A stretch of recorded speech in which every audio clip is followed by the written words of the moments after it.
Hello students, net पाठशाला में आपका स्वागत है। आज के इस वीडियो में हम एक बहुत ही रेलेवेंट इशू है करंट का, ईरान को लेके उसको डिस्कस करेंगे। क्योंकि ईरान जो है ना सिर्फ इंडिया के लिए इम्पोर्टेंट है बल्कि वर्ल्ड के जो पावरफुल नेशन है और जो रीजनल प्लेयर हैं उनके लिए भी ईरान का काफ़ी सिग्निफिकेंस है। तो सबसे पहले आप मैप में देख पा रहे होंगे कि ईरान की जो लोकेशन है, ज्योग्राफिकल लोकेशन है, वो क्या डिनोट करती है। ईरान की जो लोकेशन है, Iran is bounded by Iraq, Turkey का बॉर्डर भी ईरान से लगता है, उधर कैस्पियन सी भी लग रहा है, उधर अजरबैजान भी है, तुर्कमेनिस्तान भी है, अफगानिस्तान भी है, पाकिस्तान भी है। और ये जो रीजन है, ये वाला रीजन जिसको वर्ल्ड का हॉट स्पॉट कहा जाता है, because this region is holding a large amount of oil and gas reserve. तो यहाँ का जो ये पोर्शन है, पर्शियन गल्फ का जो रीजन है, वहाँ पे जो गल्फ ऑफ ओमान है, इंडियन ओशन रीजन है, तो इट्स जो ईरान की जो स्ट्रेटेजिक लोकेशन है वो अपने आप में इम्पोर्टेंट है। इसीलिए ईरान एक जियो स्ट्रेटेजिकली रेलिवेंट कंट्री है। उसके बाद हम बात करते हैं कि स्ट्रेटेजिक इंपॉर्टेंस क्या है ईरान की। आप देख पा रहे होंगे कि ईरान गेटवे है मिडल ईस्ट कहाँ पे होगा, ये इजराइल है, सीरिया है, लेबनान है, वो वाले कंट्री मिडल ईस्ट बोले जाते हैं। सेंट्रल एशिया यानी कि तजाकिस्तान, तुर्कमेनिस्तान, कजाकिस्तान जो कैस्पियन सी से इसमें ईस्ट की तरफ पड़ते हैं। और एशिया है, साउथ एशिया यानी कि पाकिस्तान है, अफगानिस्तान है, उनका बॉर्डर भी इस ईरान के साथ लगता है। उसके बाद ईरान का जो मेजर जो इन्फ्लुएंस है that is in the Persian gulf, और पर्शियन गल्फ और इंडियन ओशन को जो कनेक्ट करने वाला जो रीजन है that is straight of Hormuz, ये उसको कनेक्ट करता है। तो आप देख पा रहे होंगे मैप में कि ये ईरान है और ईरान का ये गल्फ ऑफ ओमान है, इंडियन ओशन रीजन, ये पर्शियन गल्फ है। तो ये जो स्ट्रेट ऑफ हॉर्मोज है जो ईरान और ओमान के बीच में लोकेटेड है, तो ये मेजर स्ट्रेटेजिक पॉइंट है जियोपॉलिटिकल पॉइंट ऑफ व्यू से और स्ट्रेटेजिक पॉइंट ऑफ व्यू से, क्योंकि ये रीजन कनेक्ट करता है पर्शियन गल्फ को और इंडियन ओशन को। तो वर्ल्ड का जो ऑयल का ट्रांसपोर्टेशन होता है, गैस का जो ट्रांसपोर्टेशन होता है, वो इसी एरिया से होता है, स्ट्रेट ऑफ हॉर्मोज से। और ये कंट्रोल में है, किसके? ईरान के कंट्रोल में है। अगर ईरान की पॉलिटिकल एस्टैब्लिशमेंट या वहाँ पे इंस्टेबिलिटी आती है, किसी तरह का कोई सेटबैक आता है वहाँ की गवर्नमेंट में, किसी तरह का टेररिस्ट का इन्फ्लुएंस बढ़ता है वहाँ पे, तो डायरेक्टली इन्फ्लुएंस पड़ेगा वर्ल्ड के जितने भी कंट्री है उन सब पर, क्योंकि उनकी जो ऑयल और गैस की जो सप्लाई है वो डिस्टर्ब हो जाएगी। ठीक है, तो इसी वजह से क्या है कि ये स्ट्रेट ऑफ हॉर्मोज इंपॉर्टेंट है, इसी वजह से ईरान इंपॉर्टेंट है हमारे लिए। ठीक है, तो आप देखोगे कि इकोनॉमिक इंपॉर्टेंस क्या है ईरान की। ईरान में लगभग 9% ग्लोबल ऑयल रिजर्व है। Iran is the third largest reserve holding of petroleum. ठीक है, नेक्स्ट जो 16% ग्लोबल जो नेचुरल गैस के जो रिजर्व है वो ईरान में है। और ईरान मेंबर है ओपेक का। Iran is a potential supplier of oil and natural gas to the world at large. अगर ईरान में कुछ डिस्टर्बेंसेस होते हैं तो वर्ल्ड की जो ऑयल और नेचुरल गैस की जो सप्लाई है वो डिस्टर्ब हो जाएगी। आप देख सकते हो कि ये जो एरिया है, बेसिकली जो पर्शियन गल्फ का जो एरिया है, ये वाला area natural gas and petroleum, ये तेहरान यहाँ पर ईरान की कैपिटल है, ये वाला एरिया। यानी कि बेसिक जो ज़्यादा इंपॉर्टेंट जो पोर्शन है ईरान का वो ये वाला पोर्शन है जो पर्शियन गल्फ से लगता है। ठीक है, तो आप देख सकते हो यहाँ पे मैप में कि इराक में इतने ऑयल रिजर्व है, ईरान में इतने हैं, कनाडा में इतने, सऊदी अरबिया में इतने हैं। तो ईरान काफ़ी इम्पोर्टेंट है वर्ल्ड ओवर। आप देख सकते हो कि ये वाला जो पोर्शन है यहाँ पे इराक, कुवैत, कतार, Saudi Arabia, UAE, Iran, Azerbaijan, basically ये एरिया है जहाँ पर वर्ल्ड का इकोनॉमिक डेवलपमेंट लाई करता है। बिकॉज एनर्जी रिसोर्सेज के बिना, ऑयल और गैस के रिसोर्सेज के बिना इकोनॉमिक डेवलपमेंट नहीं हो सकता। ये ईरान भी अंडरस्टूड कर चुका है और ये वर्ल्ड जो कम्युनिटी है वो भी अंडरस्टूड कर चुकी है। इसीलिए ईरान को लेकर इतना ज़्यादा कन्फ्लिक्ट होता है, क्योंकि वहाँ की जो पोलिटिकल एस्टैब्लिशमेंट है वो जो वर्ल्ड के जो पावरफुल नेशन है उनके एक्सपेक्टेशंस के अकॉर्डिंग काम नहीं कर रही है। यहाँ पर रीजनल इंस्टेबिलिटी है, यहाँ पे पॉलिटिकल इंस्टेबिलिटी है। और रिसेंटली ईरान इसलिए इम्पोर्टेंट बन गया है क्योंकि यहाँ पे ईरानियन जो पॉपुलेशन है वो वहाँ की पॉलिटिकल एस्टेब्लिशमेंट के खिलाफ प्रोटेस्ट कर रही है। तो पॉलिटिकल इंपॉर्टेंस क्या है कि यहाँ पे इस्लामिक रिपब्लिक है सिंस 1979। 79 से पहले का ईरान कुछ और था, 79 के बाद का ईरान कुछ और है। 79 के इस्लामिक रेवोल्यूशन के बाद यहाँ पे सिया जो मुस्लिम के दो सेक्ट होते हैं, सिया और सुन्नी, उसमें से जो सिया जो सेक्ट है वो यहाँ पे डोमिनेट करता है। वेस्ट एशिया के जो रेस्ट ऑफ कंट्री है लाइक सऊदी अरबिया है, कतार है, वहाँ पे सुन्नी मेजोरिटी में है, लेकिन ईरान में सिया मेजोरिटी में है। तो कहीं ना कहीं ये भी इशू है। वेस्ट एशिया के जो अदर जो नेशन है उनकी ईरान के साथ अच्छे रिलेशंस नहीं है, क्योंकि जो आइडियोलॉजिकल डिफरेंस है रिलीजन को लेके, यहाँ पे सिया का डोमिनेशन है। ठीक है, तो इस वजह से जो ये सिया होने की वजह से जो सुन्नी जो सेक्ट है, जो सुन्नी सेक्ट डोमिनेटेड है, सऊदी अरबिया के अच्छे रिलेशन है यूएसए के साथ, लेकिन जो सिया डोमिनेटेड ईरान है उसके यूएस के साथ अच्छे रिलेशन नहीं है। तो यूएस के साथ अच्छे रिलेशन होना या ना होना मैटर करता है वर्ल्ड के कंट्रीज के लिए भी, ईरान के लिए भी, सेंट्रल एशिया के लिए भी, वेस्ट एशिया के लिए भी, और ईरान के लिए भी, और यूएस के लिए भी। ठीक है, तो यहाँ पे जो ईरान है उसका मेजर इन्फ्लुएंस है, जो रीजनल पॉलिटिक्स है वेस्ट एशिया की, उसको ईरान मेजर वे में डोमिनेट कर रहा है। तो 1979 के रेवोल्यूशन के बाद एंटी यूएस और एंटी इजराइल पोस्चर है ईरान का, क्योंकि इजराइल जो नेशन है उसके यूएस के साथ स्ट्रेटेजिक रिलेशन है। बेसिकली आज का जो इजराइल है वो यूएस के द्वारा बनाया गया है। ठीक है, तो यहाँ पे जो यूएस एंटी पोस्चर है ईरान में, एंटी इजराइल पोस्चर है। ईरान की जो इकोनॉमी है वो स्टेट कंट्रोल्ड है, यानी कि वहाँ पे जैसे पहले यूएसएसआर में होता था स्टेट कंट्रोल करता था इकोनॉमी को, वैसे ही वहाँ पे अब क्या कर रहा है, स्टेट कंट्रोल कर रहा है ईरान की इकोनॉमी को। तो इस वजह से ईरान के जो लोग हैं वो काफ़ी डिसअपॉइंटेड है वहाँ की पॉलिटिकल एस्टेब्लिशमेंट से, क्योंकि वहाँ पे इन्फ्लेशन की प्रॉब्लम है, वहाँ पे अनएम्प्लॉयमेंट की प्रॉब्लम है। ठीक है, और ह्यूमन राइट्स का ग्रोस वायलेशन होता है ईरान में, पब्लिक प्लेसेस पे एग्जीक्यूशन की जाती है। तो यहाँ पे रिवोल्यूशनरी आइडियोलॉजी को एक्सपोर्ट करने के लिए भी ईरान को एक्यूज किया जाता है। और इस्लामिक रेवोल्यूशनरी गार्ड क्रॉप्स जो हैं वो ये एक गार्ड है, स्पेशल मिलिटिया है, जिसको क्रिएट किया गया है ईरान की पॉलिटिकल जो लीडरशिप है उसने अपने स्पेशल इंटरेस्ट को गार्ड करने के लिए। देख सकते हो कि ईरान किस तरह से जो रीजनल स्टेबिलिटी है उसको डिस्टर्ब कर रहा है, एक्यूज किया जा रहा है ईरान को। ईरान भी इन्वॉल्व है कुछ हद तक। आप देख पा रहे होगे कि ये ईरान है, यहाँ पे इराक में ईरान की यहाँ पे जो सिया मिलिटेंट है उनको सपोर्ट करता है, क्योंकि ईरान भी सिया उससे सेक्ट से बिलोंग करता है। और इराक में जो पावर में है अभी वो सुन्नी है, यूएस सपोर्टेड है, लेकिन यहाँ पे जो माइनॉरिटी है सिया, उनको ईरान का सपोर्ट मिला हुआ है। सीरिया के जो पूर्व रूलर थे बशर अल असद, उसको भी ये रहा था ना असाद रिजिम, उसको भी ईरान का सपोर्ट प्राप्त था। ठीक है, उसके बाद लेबनान में आप देखोगे, लेबनान का, इजराइल का, पैलेस्तीन का इशू हमेशा न्यूज़पेपर की हेडलाइंस बना रहता है। तो लेबनान में भी जो ईरान है वो हमास को सपोर्ट करता है, हिजबुल्लाह को सपोर्ट करता है। पैलेस्तीन में हमास जो ग्रुप है उसको पैलेस्तीन में सपोर्ट करता है इजराइल के खिलाफ ईरान। यमन में भी जो हौती रेबल्स थे जो 2012 से एक्टिव थे, वो भी किसके द्वारा सपोर्टेड थे, ईरान के द्वारा सपोर्टेड थे। ठीक है, तो आप ओवरऑल देख सकते हो कि जो रीजनल जो स्टेबिलिटी है वो काफ़ी टर्मोइल है यहाँ पर, और ईरान को इसके लिए एक्यूज किया जाता है कि Iran is responsible. Basically Iran की जो इस्लामिक आइडियोलॉजी है, जो स्टेट की जो इस्लामिक आइडियोलॉजी है, उसके कारण यहाँ पर रीजनल इंस्टेबिलिटी है बेसिकली वेस्ट एशिया में।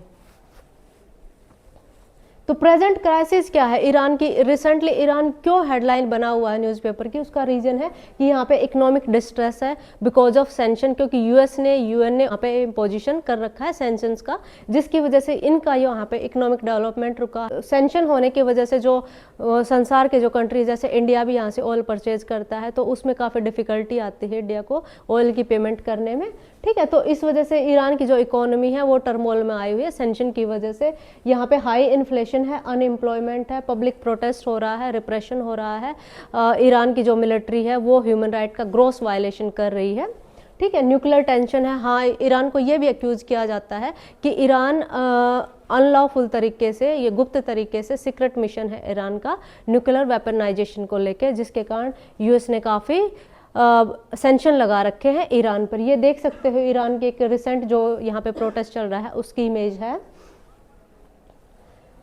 ठीक है, तो फैक्टर रिस्पॉन्सिबल क्या है? जैसे कि मैंने बताया कि यहाँ इकोनॉमिक मिसमैनेजमेंट है पॉलिटिकल एस्टेब्लिशमेंट के द्वारा ही। यहाँ पे पॉलिटिकल अथॉरिटेरियनिज्म है, क्योंकि यहाँ पे जो लीडरशिप है वो इस्लामिक आइडियोलॉजी से एडहेरेंटली सपोर्टेड है, उसको सपोर्ट करती है। और सिया सेक्ट के खिलाफ जो भी जाता है उसको एग्जीक्यूट कर दिया जाता है। रीजनल मिलिट्री इंगेजमेंट, यहाँ पे जो जितना भी आप देख पा रहे होगे, पिछली स्लाइड्स पे आपने देखा था कि हिजबुल्ला के साथ इसके लिंक है, हमास के साथ इसके लिंक है।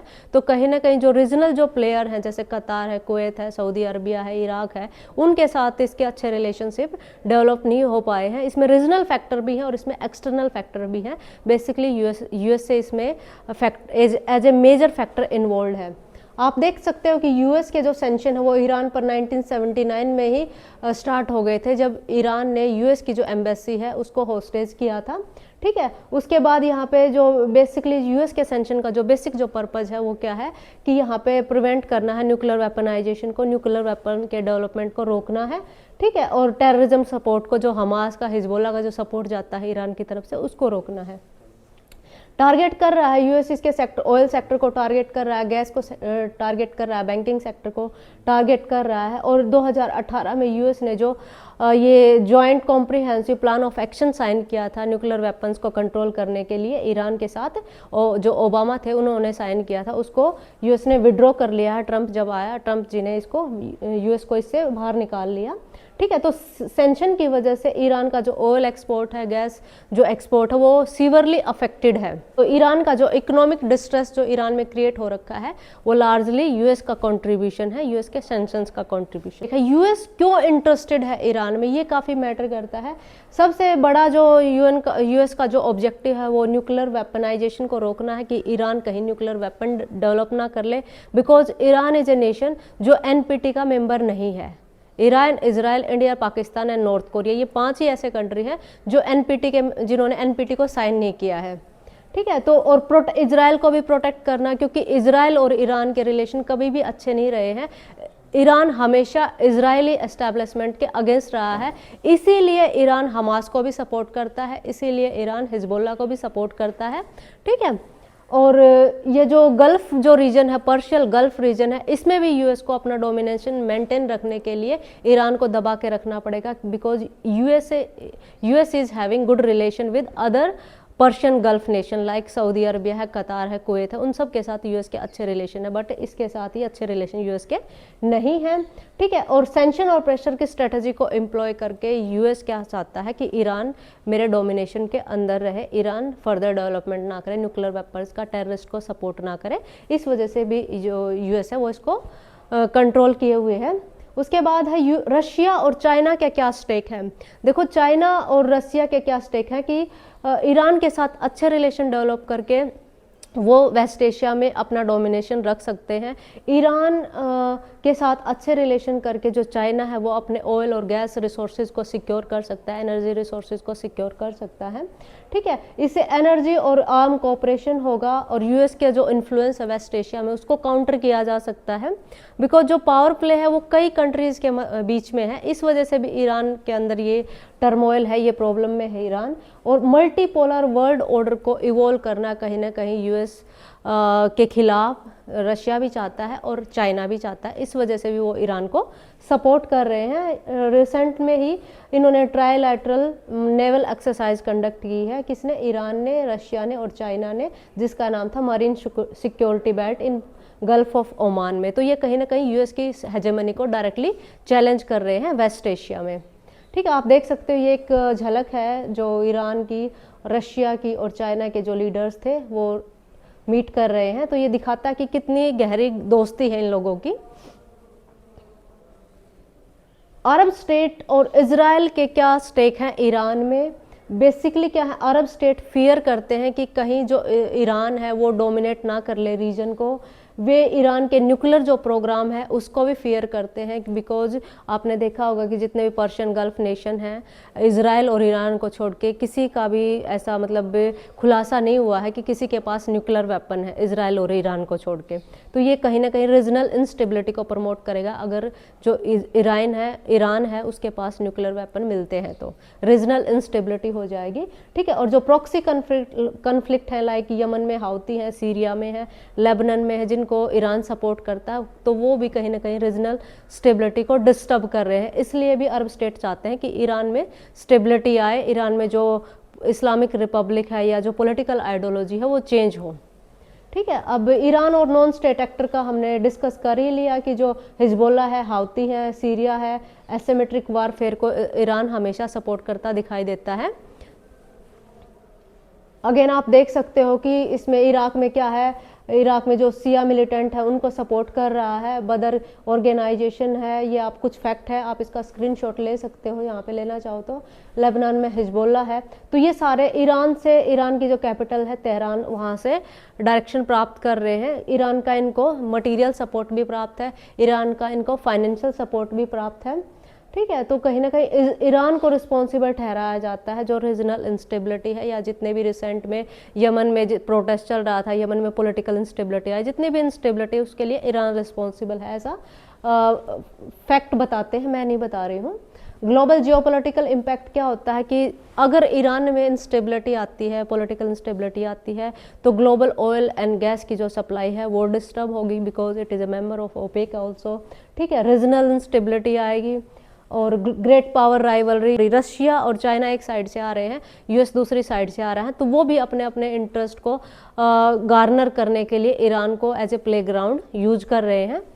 ओके, और ये ग्लोबल ट्रेड रूट की थ्रेट हो सकता है अगर स्ट्रेट ऑफ हॉर्मुज़, जिस पर ईरान का कंट्रोल है, अगर उस पर कुछ इशू आता है तो उससे क्या होगा कि ग्लोबल जो एनर्जी का जो सप्लाई है वो डिस्टर्ब हो जाएगी, और ओवरऑल जो ग्लोबल जो ट्रेड है वो डिस्टर्ब हो जाएगा। मेन कंसर्न क्या है वर्ल्ड कम्युनिटी की, एक तो न्यूक्लियर प्रोलिफरेशन की कंसर्न है कि न्यूक्लियर प्रोग्राम पाया गया है ईरान में। दूसरा, यहाँ पे ग्रोस ह्यूमन राइट वोलेशन होता है ईरान में, पब्लिक एग्जीक्यूशन अभी भी की जाती है वहाँ पे, रीजनल वार्स को प्रमोट कर रहा है। आप देख सकते हो यमन है, ओमान है, लेबनान है, इराक है, सीरिया है, ऑलमोस्ट सारे के सारे कंट्री काफ़ी इंस्टेबिलिटी चल रही है पिछले काफ़ी सालों से यहाँ पे, जिसके लिए रिस्पॉन्सिबल किसको ठहराया जाता है, ईरान को ठहराया जाता है। और टेरर फाइनेंसिंग एलिगेशन है कि जो ईरान है वो अपने फाइनेंस को जो टेररिस्ट ऑर्गेनाइजेशन है इन कंट्रीज़ में उसको सपोर्ट करता है, तो कहीं ना कहीं जो पब्लिक है ईरान की वो भी डिससेटिस्फाइड है कि हमारे फाइनेंस को हमारे डेवलपमेंट पे ना लगा के आप टेररिस्ट ऑर्गेनाइजेशन को सपोर्ट कर रहे हो, इस वजह से भी वो प्रोटेस्ट कर रहे हैं। इंडिया के क्या इंटरेस्ट है, इंडिया का क्या स्टेक है ईरान में? ईरान हमारी एनर्जी सिक्योरिटी के लिए वाइटल है। We are purchasing a large amount of oil from the Iran, इसलिए ये हमारे लिए इम्पोर्टेंट है। दूसरा, हम इंडिया ने छाबार पोर्ट कंस्ट्रक्ट की है ईरान में, जो मात्र 72 किलोमीटर दूर है, गवादर पोर्ट जो पाकिस्तान में है, जिसको चाइना ने कंस्ट्रक्ट किया है। तो इंडिया को ईरान चाहिए सेंट्रल एशिया में एक्सेस के लिए, इंडिया को ईरान चाहिए अपने जो मुस्लिम हैं, इंडिया में जो मुस्लिम है, सिया जो सेक्ट है उसके सपोर्ट के लिए इंडिया को ईरान चाहिए, इंडिया को चाइना के इन्फ्लुएंस को काउंटर करने के लिए ईरान चाहिए, क्योंकि पाकिस्तान और चाइना के रिलेशन बहुत ज़्यादा अच्छे हो गए हैं। तो सेंट्रल एशिया में बेसिकली अपनी एनर्जी को सिक्योर करने के लिए और सेंट्रल एशिया में एक्सेस के लिए इंडिया को ईरान चाहिए, क्योंकि इंडिया पाकिस्तान के रास्ते से, अफगानिस्तान के रास्ते से सेंट्रल एशिया जा नहीं सकता है, इंडिया जा सकता है छाबार पोर्ट के रास्ते से सेंट्रल एशिया। आप देख पा रहे होगे कि यहाँ पे ये मुंबई है, मुंबई से डायरेक्ट ये छाबार पोर्ट है जिसको इंडिया ने कंस्ट्रक्ट किया है, ये गवादर पोर्ट है जिसको चाइना ने कंस्ट्रक्ट किया, और इनका जो डिस्टेंस वो सिर्फ 72 किलोमीटर है।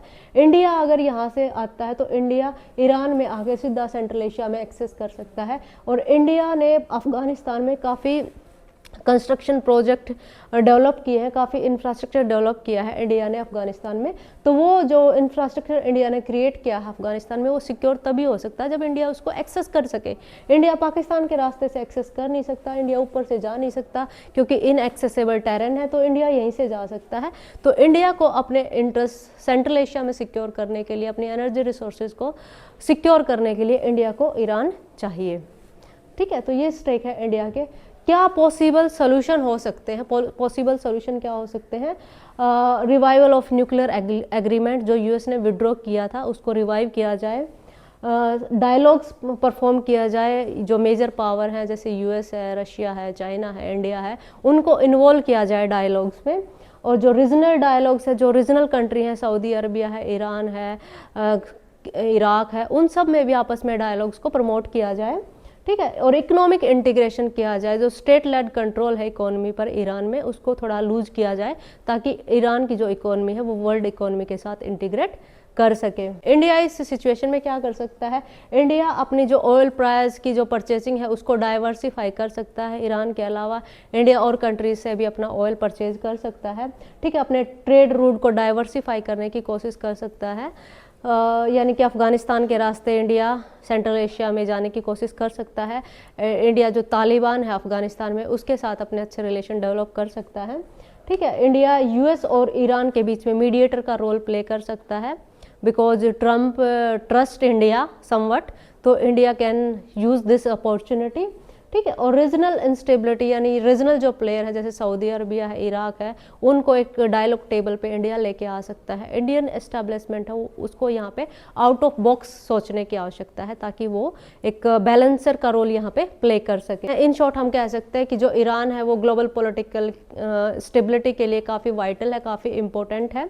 इसलिए आवश्यकता जो है कि यहाँ पे स्टेबिलिटी इंश्योर की जाए डिप्लोमेटिक चैनल्स के थ्रू। इंडिया और जो वर्ल्ड कम्युनिटी है, जो पावरफुल नेशन है, उनको यहाँ पे लार्जर रोल प्ले करना पड़ेगा ईरान को स्टेबल बनाने के लिए, ईरान में स्टेबिलिटी री एस्टेब्लिश करने के लिए।